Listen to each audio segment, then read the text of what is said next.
Thank you. And thanks for introducing people. And we are growing, we are growing. I believe we are growing, but I need you all, those of you who consistently watch, to keep spreading and keep asking them to subscribe. The fact here, like I've said in one of my previous postings, is this my messages, or rather my teachings, might not be for you, but for somebody, or for somebody who knows somebody. So that's why we need to share. Don't be selfish, share. Right, what am I talking to you today about? I am talking to you about how you dress. How you dress is how you're addressed. It's very simple. Very, very simple. No two ways about it. Now, if you're going to the church or you're going to the mosque, the way you dress is different from the way you dress when you're going to the office. For those, or if you're going to a party, the way you dress to a party is not the same way you dress to work. Even though where I come from, Nigeria, I have seen in some cases where people, ladies especially, even sometimes men, are wearing what is meant for church. What attires that are good for church that they wear to the workplace. Now, of course, people, when they get in, a good example is I experienced one in one of the offices I went to. And this lady came, she was wearing something that obviously, without being told, you just say, this is for church. The style and everything is for church. But instead of people, maybe somebody close to her, because of course I noticed there was somebody who was like her pal. They chatted and chatted and chatted, and she was like, you look really nice today. I would have said, this is so lovely, but better off to be worn to church. I'm that outspoken, especially if we're close. Because if you're close with somebody, either as a colleague or as a family member, and you don't tell them the truth, who will? That's not nice. So anyway, how you dress is how you are dressed. Young ladies going for interviews, or young ladies going for lectures. I give you a good example. I went to one of the universities in Nigeria to teach a particular subject. I was invited to teach a particular subject. The lecturer is somebody I know, and she knew I could handle that topic very well. So I was invited to teach this topic. Now, I got in early because I had to prepare myself, prepare my slides, make sure everything is working.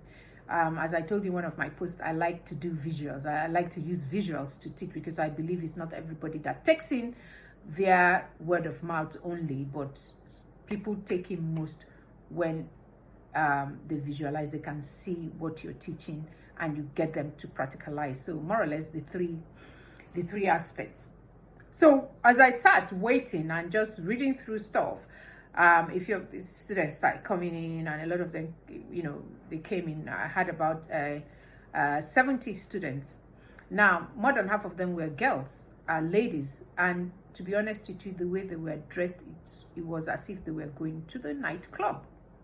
When I mean, it was as if they were going to the nightclub.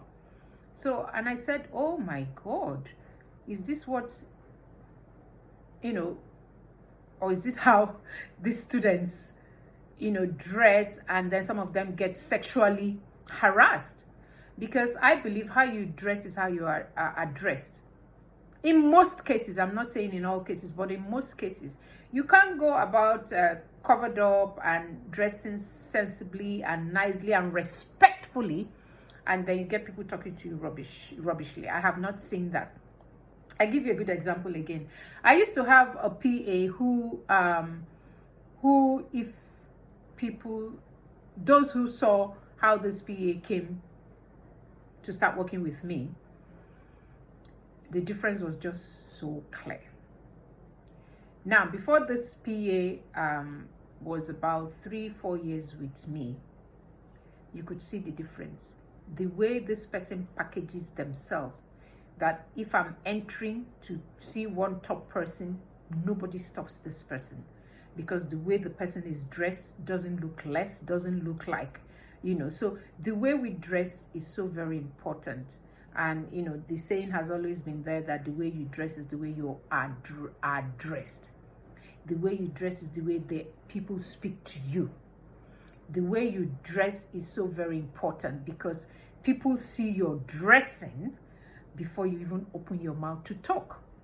So we must take extra care to prepare. So tomorrow you're going to an office, you're going to see one person. You're going to see, the way you will go in to see a top person in an organization, in a state, in a country is not the way you would dress when you're just going to talk to somebody, somebody who is like a friend in an office.